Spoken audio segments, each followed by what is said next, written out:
Disney Speedstorm is in early access, and is it any good, and what kind of features are being added over the course of early access? To answer the first question, yes, the racing portion is pretty good. The problem is that the game has been primed to have microtransactions added to it, and in fact, this will happen, which I will show you later. But let's talk about the good things first. It's a pretty fun kart racing game like Mario Kart. Each character has a special ability which does something unique for that character. Belle, for example, who I've been racing with mostly, creates a bunch of obstacles, a bunch of pieces of furniture in front of her on the track, so that if other people run into it, they'll get stunned. Mulan shoots rockets in front of her that kind of knocks out players for a second, so she can get by them. Then you have more basic abilities, which you can see her main power is in the top right corner of the screen. The abilities will also appear there in the top right corner of the screen. You can only have one at a time. You don't have your main ability at the same time that you have one of these other abilities, like a speed boost, shields, firing some kind of projectile and other cards. And you get these abilities when you pick up the power-ups on the track, which you'll see as I'm racing here. These little things on the track, you pick those up and that'll unlock the next ability for you. It's Mario Kart with Disney characters, and see, those are the furniture that I spawned in. But each character is assigned a different class, which changes which power-ups that they have access to. There's speed-focused power-ups, or abilities, I should say. Speed-focused, offensive, defensive, trickster, which kind of... There's one where it's a trickster ability where if you hit somebody with a projectile, all their controls are reversed, so left is right, right is left, and it messes them up. I have not had a bad time playing the game itself. However, do not buy Disney Speedstorm. Do not buy Disney Speedstorm.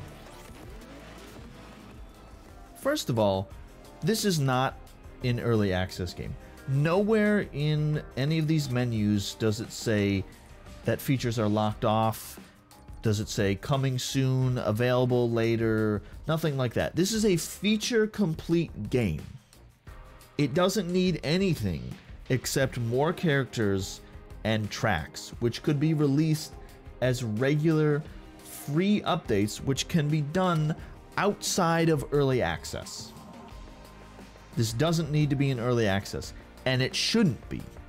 Let's start with the Golden Pass, which is a season pass in an early access game for some reason. Buying the game now grants you 2 Golden Pass credits. You get 2 or 3 credits depending on which bundle you bought. Now use your brain, okay? The game will be free later. They're not going to give you the credits you need for free to get the Golden Pass. They're going to be a microtransaction, I guarantee it.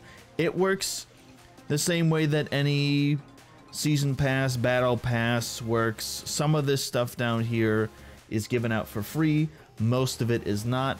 Most of it you have to have the pass in order to get these upgrades. You get shards, which is the way that you unlock characters. This is not the only place that you can earn shards, but you're probably going to want the pass in order to get as many shards as possible. You get 15 here, which you need 20 to level up a racer. So you're going to want this. You can buy tiers in this. This currency you can earn in-game, but this is definitely... In fact, the Steam page even says this currency will be available with real-world money. So you can buy your way through the tiers instead of actually playing the game. But we'll get to that later. But if you want the upgrade parts for your carts, which you will also need those, trying to find if there's one. Here's one. an upgrade part. You need this to upgrade your cart and get better stats. You're gonna want this. And if you want cosmetics and other stuff, you want this pass. And the main way that you level up the golden pass is by doing missions. You have daily missions, you have weekly missions, and it's a mix of missions for single player and multiplayer modes. To the game's credit, when you select one of these missions, right, this first one for example, and press go, it will immediately take you to the mode that you need to be in order to earn that, which is a nice feature, that it takes you right to where you want to go. So that's nice to have. I don't want to be all negative on the game because it is decent, but there's a lot of garbage in here. But that's the main way that you level up there. Now the leveling system can be a little bit confusing because you have separate levels for public games and ranked games. And for the public game, it's just whatever this level is. It seems to level up automatically. You don't have to have any sort of upgrade materials. It just happens over time. And the stats here are different than what they are in ranked mode, right? And the stats that you have in ranked mode are the same stats that you have in the single player modes, the season 2 or the starter circuit and the limited events. I just found that kind of confusing. I wasn't sure which stats were being used in these 3 modes or what was going on.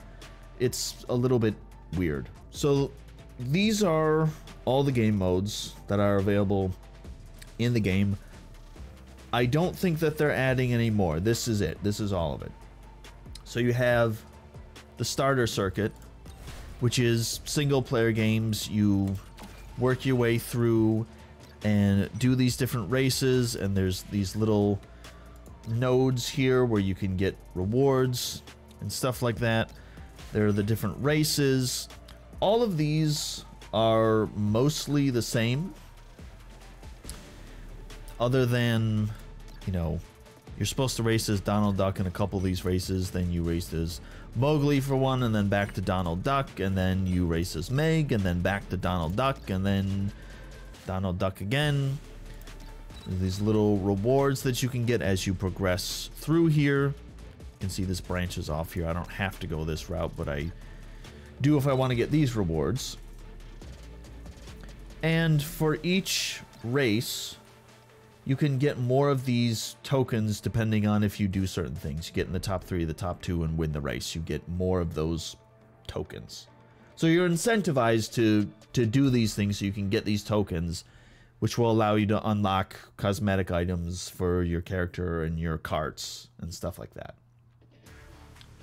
But nothing really special happens with any of these races. They're just kind of the same thing, basically. There's no, like, I was thinking it would be interesting if during one of these races, like a villain from the Mickey Mouse Donald Duck universe shows up and you have to kind of like fight with them as you race.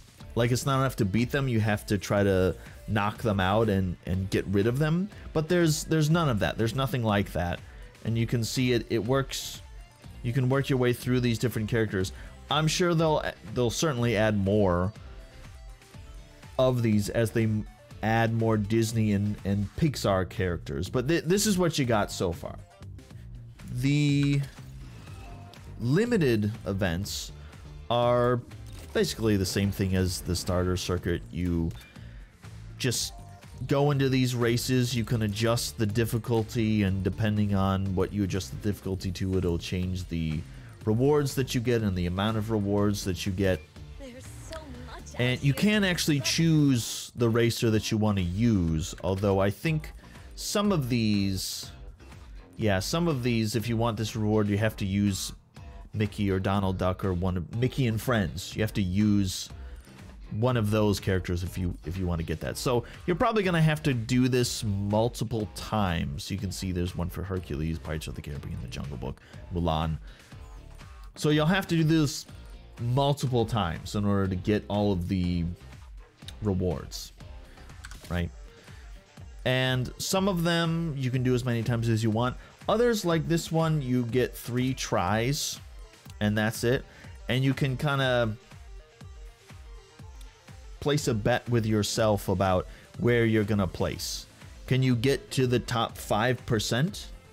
And you can look at the leaderboard and say, okay, well, I mean, top 5% is up here. There's one person who did it in sub 2 minutes, and other people that got very close to that. Are you gonna be able to get into the top 5%? Maybe like the top 40% or something like that. You'd have to try to figure out where that is, but depending on where you place, you'll get more of these multiplayer coins, which you can also use to unlock cosmetics. That's like the free currency, or will be free currency that you can just earn, and you don't buy it or anything like that later when this game goes free to play. And there's some other stuff here. There's some new events.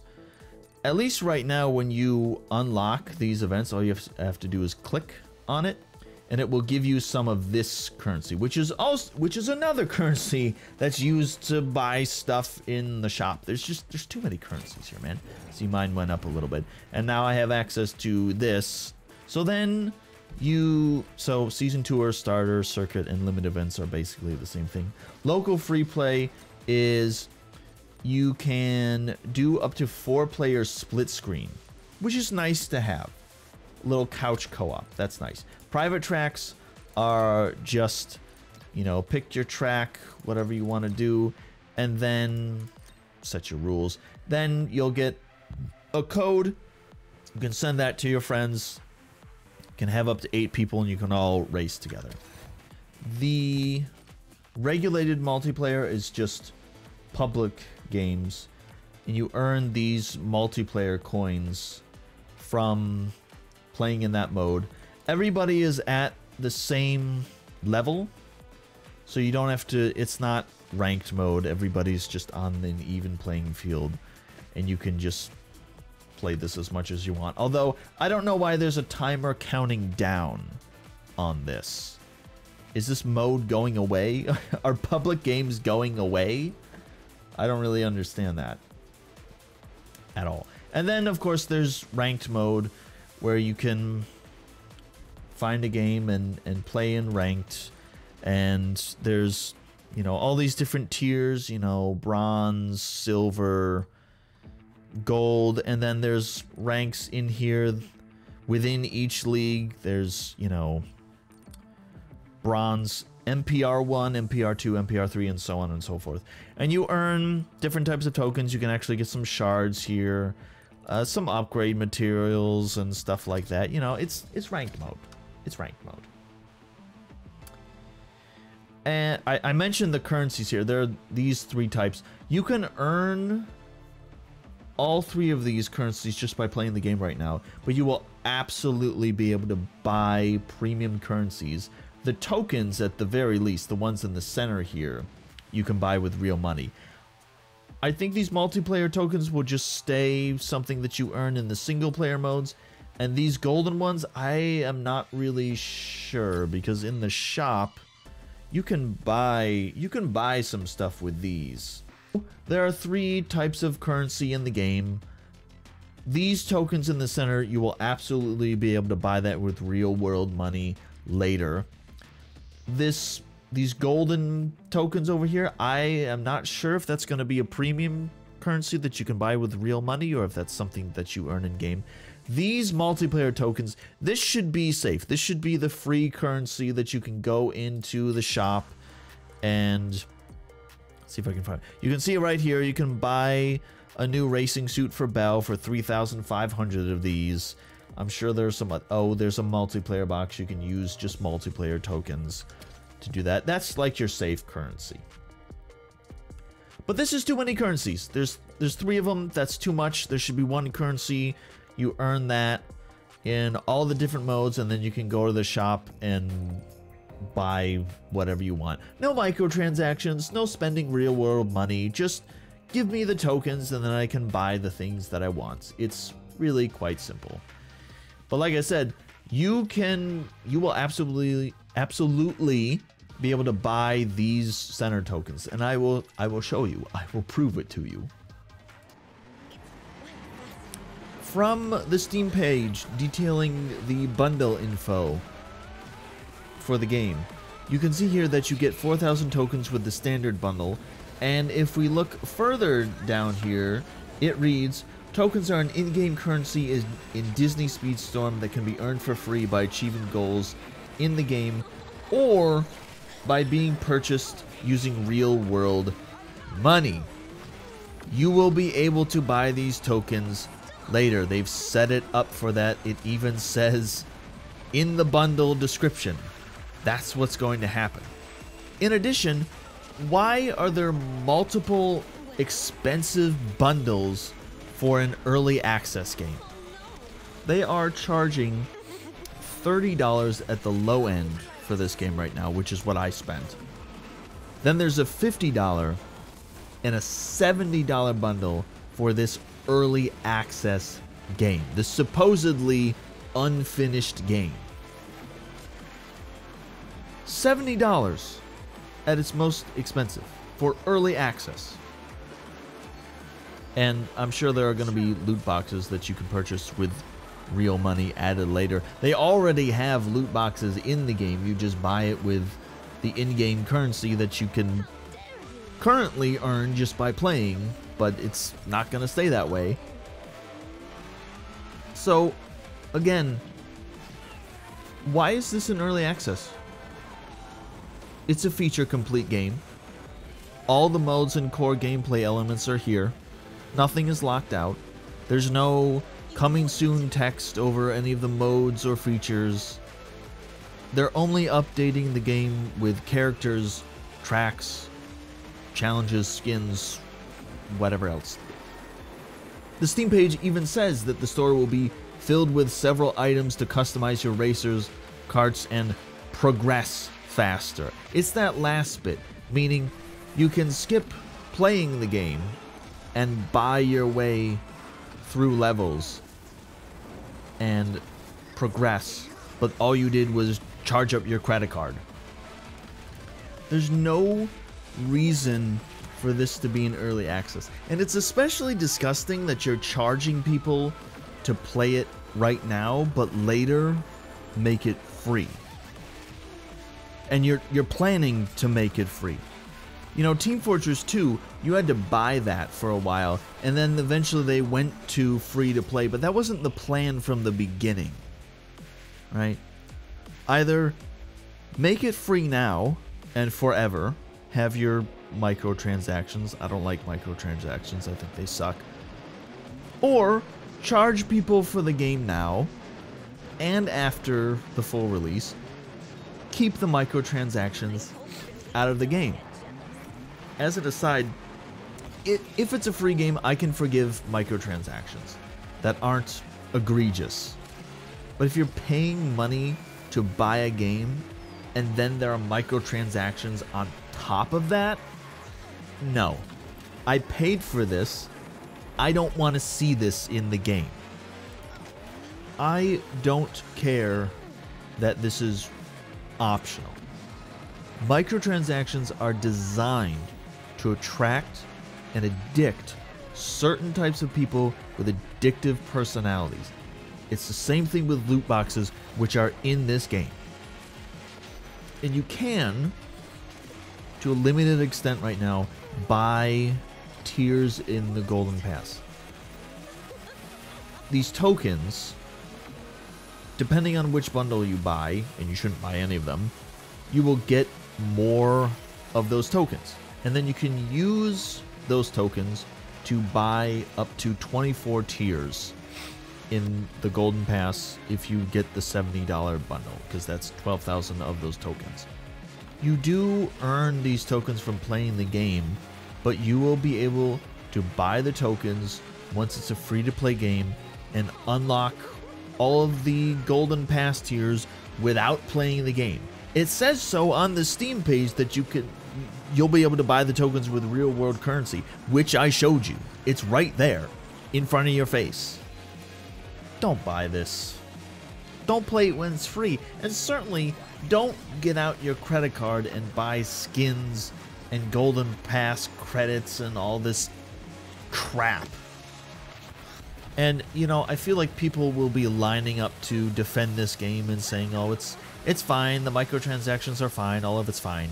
And that this type of thing has become so common now where it's a free game and they have all these microtransactions and loot boxes and all this kind of stuff in it. I don't like it. I mean, I think it's too late to turn that around. These kinds of games are here to stay. This is not an early access game. It's a complete game. It's a cash grab. It's going to turn into an even bigger cash grab when it goes free. And, you know, what sucks about this is that this is a fun game to play. Right? If you don't have a Nintendo Switch or any other old Nintendo consoles that have Mario Kart, I don't know of very many other kart games like this that are out there that aren't like obscure or nobody knows about. This is a good kart racing game, a good alternative to Mario Kart if you don't have a Nintendo system, which I don't have.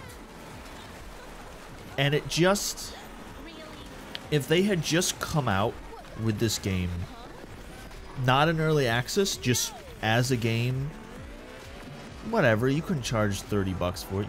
You can charge a full 60 bucks for it, I guess, if you want to. Mario Kart is a full price game, isn't it? So I guess it would be fine if this was full price. But if you had just done that, no microtransactions, you would have had like a slam dunk. Just put out a game, full release.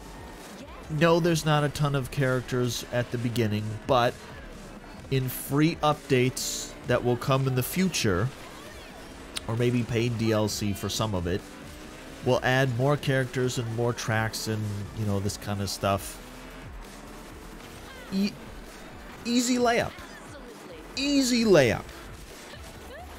But you had to do it this way. And none of this has happened yet, by the way. It's not free to play yet, but I'm calling it now. This is what's going to happen, and it's going to ruin this. It's going to ruin this. You could have had a good kart racing game, and you had to be greedy. You just had to be greedy.